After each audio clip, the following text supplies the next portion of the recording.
Hello and welcome to ITV News Meridian. Tonight's headlines in the Thames Valley. The baby who's made history as the first child in the UK born from a womb transplant. Amy Isabel is named after a surgeon from Oxford. It's just brought me immense joy to be able to experience the whole thing. Handing Greenham Common back to the public after years as a military base, today, 25 years on, a celebration of its history. Also tonight, extra beds and new diagnostic and breast cancer units. Frimley Park's plan to reduce hospital waiting lists. And the heathland that's home to some of Europe's most threatened species. A call for volunteers to protect a unique forest.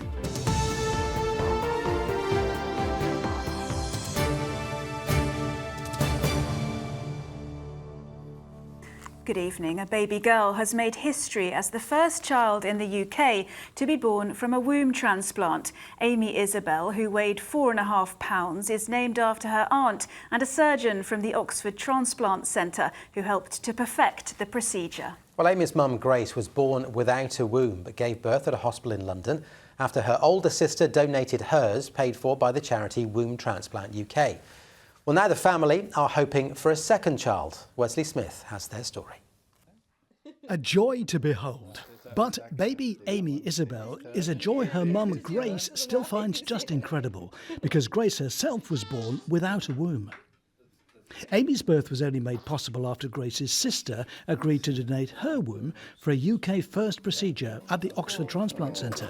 There was no guarantees with this at all, but I just knew that there was just such a longing in me to carry my own baby and to have that with me and Angus, to go through a pregnancy and to know her from like the earliest moment. And it was just, it's like an innate thing. I just couldn't satisfy that through other ways, and yeah, it's just brought me immense joy to be able to experience the whole thing. It's incredible what the team have done to have done this research that started, I don't know, 20, 25 years ago, and to be able to start something like that and this be the result, I think it's an incredible thing. You just feel relief. How did we get to this point? How were we brave enough? So many times I've said to myself, like a little girl, just be brave. The Transplant Centre is based at the Churchill Hospital, and Grace underwent her procedure back in 2023. Although Grace had no uterus, her ovaries were functioning normally, and she and her husband Angus had fertility treatment to create embryos which were frozen for IVF. The lead transplant surgeons were also at Amy's birth by caesarean section.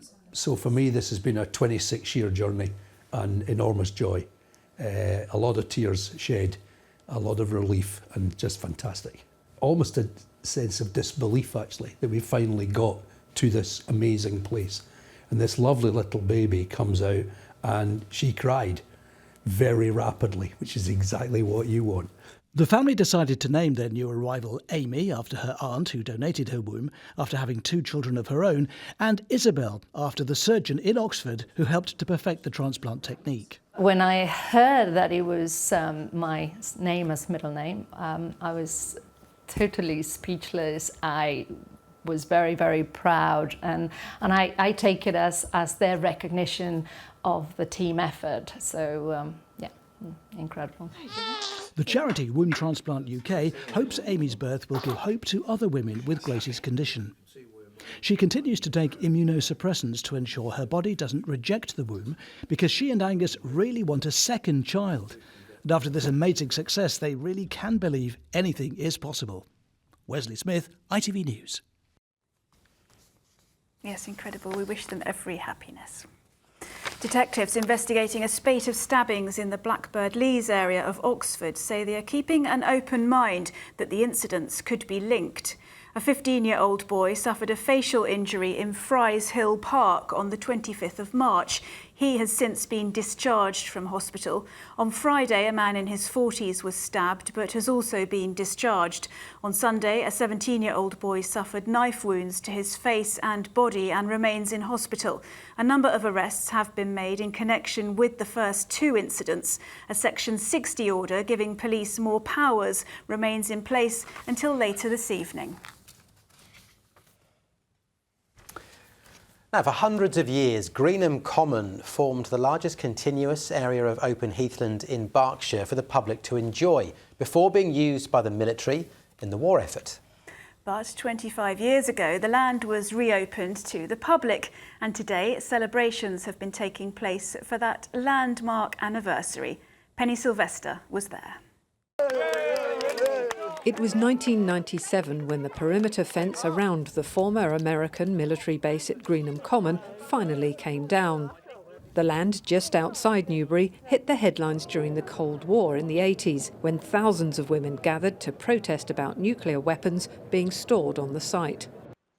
In 2001, the Common was handed back to the people and put under the guardianship of wildlife charities.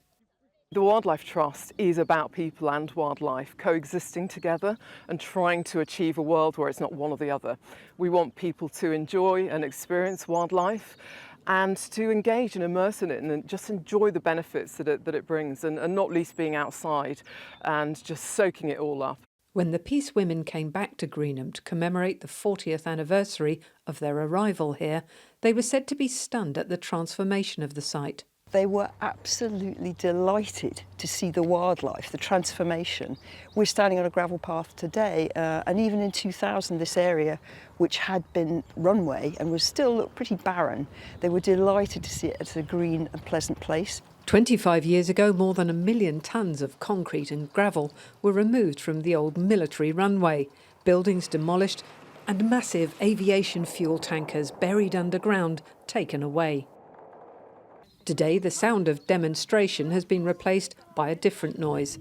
Children learning about the great outdoors. We really think that it's very important for children to have a love of wildlife and to really want to take care of it and preserve our natural environments and just have a love and joy of being in the outdoors. I'm walking on what remains of the old runway, but to get a really good idea of the scale of this common, you have to go up.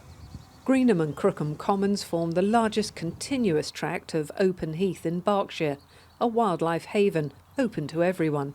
It's just a really lovely place to come and walk and bring the dogs, and yeah, it's so much space as well. Although we go to other places for the dog, the enrichment here for them is fabulous. I used to come up here for the air shows years ago when I was a child, but now just bring your dog out and that grandkids for picnics and that. The Common now open to an abundance of wildlife and the local community. Penny Sylvester, ITV News, Newbury. Beautiful, all that yellow gorse looked lovely, didn't it? Well, you are watching ITV News Meridian in the Thames Valley. Coming up. Stay tuned, because we're going to be talking about the thousands of pounds worth of unclaimed cash that could be sitting in your child's bank account. And there's been a bit more cloud around today, but April so far, 45% of the April average, and we're only a quarter way through the month. What is next in store, I'll tell you in just a bit. And you can find more on today's stories at itv.com/Meridian. You can call 0808 1010 095 and follow us on social media.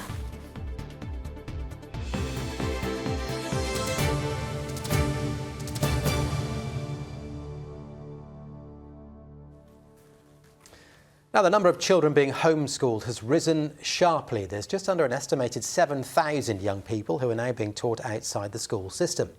Yes, many parents see it as a positive choice that benefits their child. But one think tank says it's a sign that schools are not meeting the needs of many. Kevin Ashford reports. Go on then, tell me what you're doing. Noah Chisty is being homeschooled. The 13-year-old is getting his education via a school that's online. I have tutors, I can email them, they respond really quickly, and I do like that it's just me and I get on with it, no distractions. I really like the free aspect of it, where you're kind of very independent and you choose your schedule and you can choose what you want to do. Noah was first homeschooled when he was at primary school, as it meant the family could be with his dad, who was travelling the country for work. This time is because Noah wasn't happy with his experience of secondary school. Do you worry that you miss out sort of mixing with other kids at all? Yeah, everybody asks this. He does go to Scouts every week. He does a drama class every week. What else? He goes to chess club, he goes to a maths tutor. So he is getting lots of social experiences with children his age. Data collection about the number of youngsters being homeschooled has only happened in recent years, but the signs are it's a growing trend.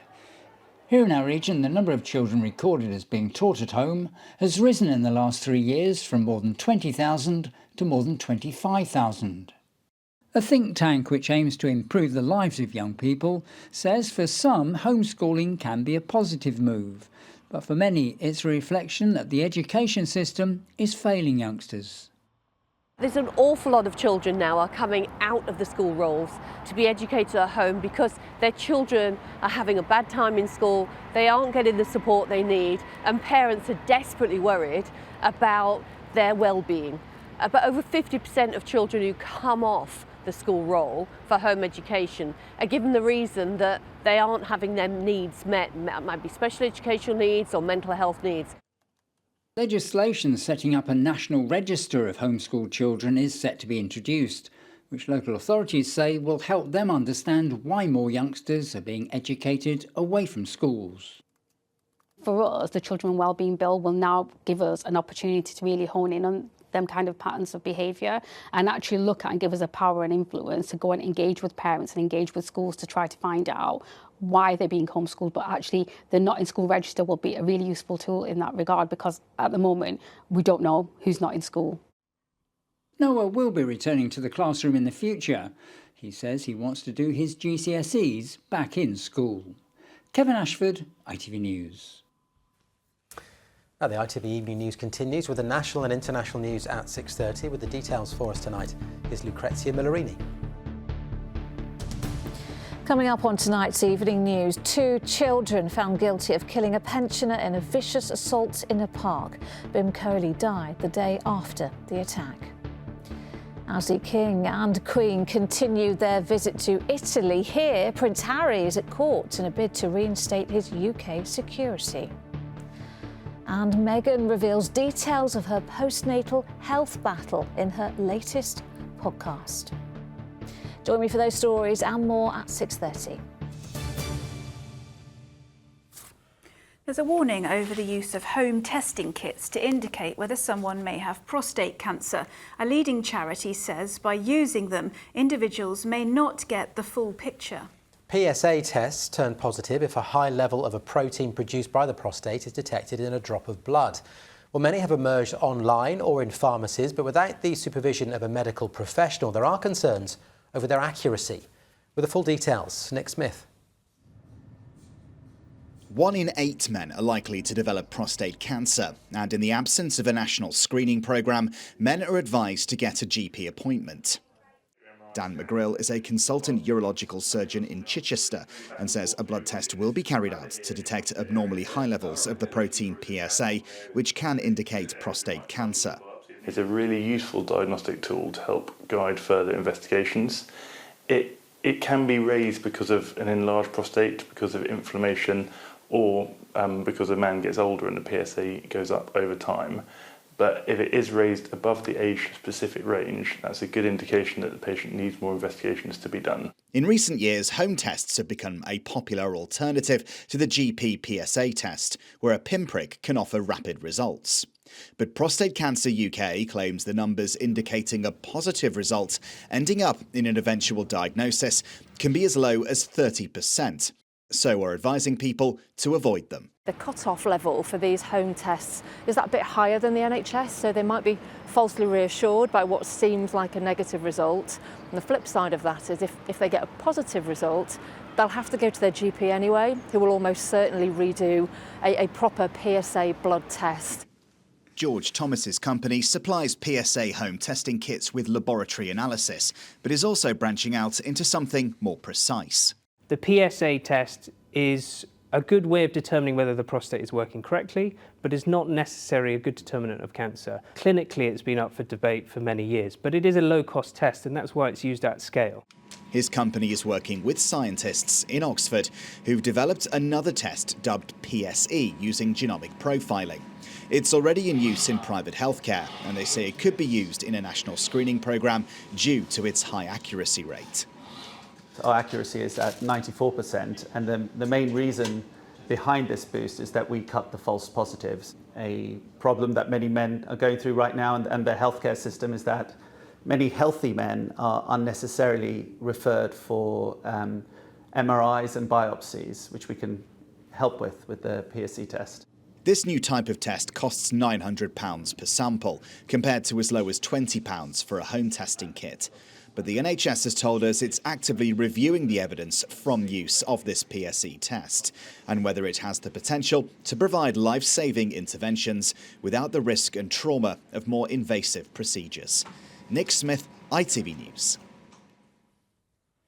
Now, thousands of pounds that should be in the bank accounts of young people is currently sitting unclaimed. The money is from child trust funds set up in children's names when they were born between September 2002 and January 2011.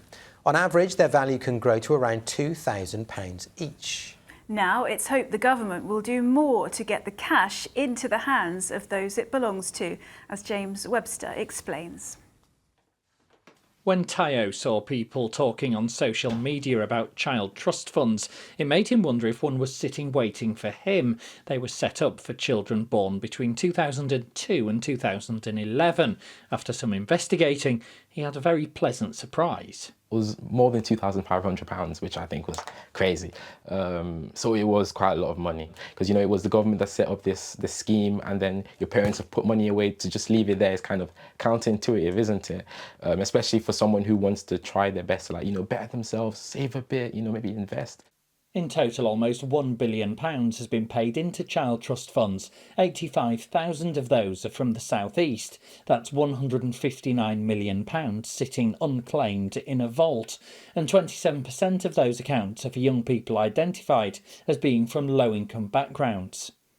The Share Foundation is hoping to help more young people claim those funds, something the head of the charity says would be easier if the government made it happen automatically. We have made proposals to government for what we call an automatic release scheme, so that if a young person with an HMRC allocated account reaches 21 and they haven't claimed their account, then that money is automatically released by joining up the national insurance number through the benefits system, the salary system, payroll, or through student loans, and getting the money out there. And we hope that the government will do this in the future to get this money moving. There are no plans for that. The government says it is committed to helping reunite young people with their savings by raising awareness and an online tool to find accounts. And when they are found, taking advice on how best to use such a large sum is important, according to this personal finance expert. The money's not going anywhere, and while it might feel like it's burning a hole in your pocket, it really isn't. What you can do is you can go and look to switch it into just even a cash savings account. It doesn't have to be anything fancy, whatever you're comfortable with, but just take your time. After treating himself to a small holiday, Tayo decided the rest of his money should be invested for the future. I'm looking to a bit more when I'm like 29, 30s, you know, decent 5-10 year range. Hopefully maybe a down payment for a house. The thing is, this is where it starts. It starts taking these small steps, increasing it by 1%, maybe saving a bit more every month, you know, and then who knows, it might grow into something beautiful. That's why Tayo hopes more young people will do what he did and search for their trust funds so the money no longer stays locked away and unused. James Webster, ITV News. Good advice. Sadly, Yeah. we don't qualify. You're going to double check, aren't you? I am for one of mine, yes. They fall within that window. His advice is very good, but I'm worried that my son might just sort of take it down to the pub. Or But take anyway. the holiday. Yes, we'll take the holiday. Now let's move on, because a brand new unit at Frimley Park Hospital has opened to patients. The £49 million development has 74 new beds and houses respiratory and general medicine wards. Staff say it will alleviate the pressure on the hospital, cut waiting lists and see patients treated faster. There are plans to build a new hospital for the area because 2/3 of the current site is made of rack concrete, which needs replacing. But for now, the new building is a big step forward, as Juliet Fletcher reports. The doors opened to patients this morning. Nicola Van Zale is on the road to recovery and says she feels privileged to be admitted to the new unit here. I'm the first patient in this lovely new ward, so it's very exciting. It's really light. The colours are vibrant. I think especially on this second phase of me starting hopefully to go home, I think it's a nice environment, especially for family to come in as well. The 3-storey building has 74 beds with lots of side rooms. It houses respiratory and general medicine wards and has been a boost to staff morale. It's a real motivator for the staff as well to make sure that we're still able to provide the best care for our patients. It's a real change from the environment where we've previously been working in. The teams have all been split up across 5 different areas. So having them all in one space, being able to work together as a team again for the first time in about 5 years is really lovely. Frimley Park Hospital will eventually be replaced. The government has pledged £2 billion and its hoped building will start by 2030. The current site isn't big enough and a large proportion was built with unstable concrete. The hospital has been very short of beds, so it's not right-sized, as we know. We also are a hospital that has a considerable amount of its estate that has RAC, and we are having to do a continuous programme of remedial works to ensure the safety of that. So this enables us to decamp wards to do that. But the primary focus was to enable us to work on the elective recovery programme and make sure that we can try to reduce our waiting list for patients for surgery. There's also a diagnostic centre on the ground floor with state-of-the-art scanners and a breast care unit, both due to open soon. It's hoped these new facilities will be an ongoing asset in the future, even when the new hospital is up and running in the years to come. Juliet Fletcher, ITV News, Frimley. Now, everyone who has ever visited the Ashdown Forest in Sussex will know what a special place it is. And there are plans to make it even more special with a wild space project to open it up to more visitors and protect its rare plants and wildlife at the same time. But to do that, they need volunteers. And like the flora and fauna of the forest, they're pretty rare. Tony Green went to try and find some. It takes people power to protect the Ashdown Forest, but volunteer numbers are at the lowest they've ever been, putting conservation projects at risk. In the pandemic, the forest was a popular destination, but although there were more visitors, there were fewer volunteers. During COVID times, when people used to get their hour of fresh air a day, they came up to the forest. It's never been so popular. It's dropped off a little bit since, but what we do want to do is actually have people here who come to the landscape, get inspired by the landscape, understand that Ashdown Forest is a really precious, jewel in the crown place to come to see. We're going to have a new reinvigorated visitor centre, and then you can use this as a stepping platform into the wider landscape and enjoy it. What's at risk? What will happen if you don't attract enough volunteers? Well, we just simply won't be able to do what we set out to achieve. And volunteers will turn up, they'll help manage it, they'll visibly see the difference. They'll see the heather, the gorse. Beth Morgan is one such volunteer. For the past 3 years, she's been putting the forest on social media. I've got to understand so much about the forest from the questions that we receive on social media, that I then work with the forest team to help explain back to the public, to visitors to the forest, how the forest is managed, what wildlife there is here, what you can come and visit. So it's been, it's really useful to be able to share that with a really wide audience. But personally, I've got a lot out of it as well. I've learned so much about the forest. It's so nice to see this because this is the first time. Emma Thorpe is a volunteer warden. It's not committing to a day a week or committing to a certain amount of hours, which works really well for me. I'm self-employed, so I'm able to kind of get really involved in the things that I can be useful and helpful for, and not so involved when I don't have the time. And the benefit I get from it is enormous. So I've always loved nature, I've always loved the outdoors, but what I'm learning about ecology as part of my volunteering role is huge. All volunteers play a vital role in the forest. It's Niamh Marnie's job to find more. We're a really small office team here, so we do rely quite heavily on our volunteers, and we do believe it's a really good chance for people who are local and love the Ashdown Forest for the beautiful place that it is to get involved and to give back. But also there are so many health benefits of being a volunteer and being out in nature. On days like today? On days like today, definitely. New recruits for the volunteer army can get in touch by post or online and help celebrate and share one of the most treasured landscapes in the southeast. Tony Green, ITV News, the Ashdown Forest. beautiful. Not a bad place to do some volunteering, is it? Yeah, really nice. And it looked lovely when we filmed that as well. It did, didn't it? It's been nice for the last few days. Is that going to stay the case? Let's get a check on the weather forecast with the details for us tonight. Here's James.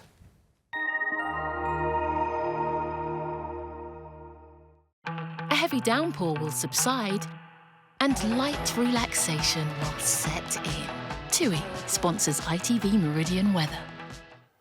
Hi there, good evening. It's been a little bit cloudier today. We've seen some high cloud drifting down across Wales and then into our patch. High pressure, though, still keeping things nice and settled. In fact, it's sort of regenerated a little bit, and that's why we're going to get more sunshine over the coming days. That said, we might pull in bits of cloud from time to time, and then as we head through the rest of the week, the high pressure slowly contracts, and we might eventually have a bit of a pincer movement of showers as we head to the back end of the weekend. But as far as this evening and overnight goes, the cloud from today drifting away, plenty of clear spells and clear skies once again. Not much of a breeze, so we might pick up 1 or 2 mist patches here and there. Towards the end of the night, just starting to see some of this cloud trying to sneak into parts of the patch, but not everywhere. And the clearing skies and the light breeze allowing us to once again get a bit of a chill. I think we'll see some places down below freezing.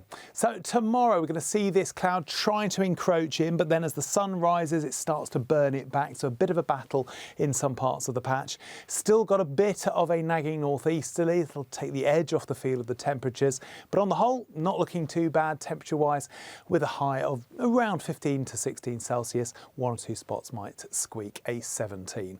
As far as Thursday goes, the high starts to just push down a little bit further south. Again, we might see one of those fairly grey starts before the sunshine starts to break through. 17 to 19 Celsius across the south, and we might get a little bit warmer after a few mist patches burn back on Friday.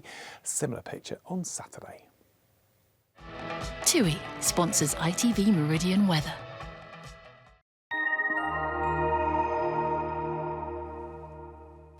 And that is it from us for the time being. In a moment, the ITV Evening News with Lucrezia Millarini, and I am back with your late update just a shade after 10:30. For now, from the team here at ITV Meridian, thank you for watching. Have a lovely evening. Bye-bye. Bye-bye.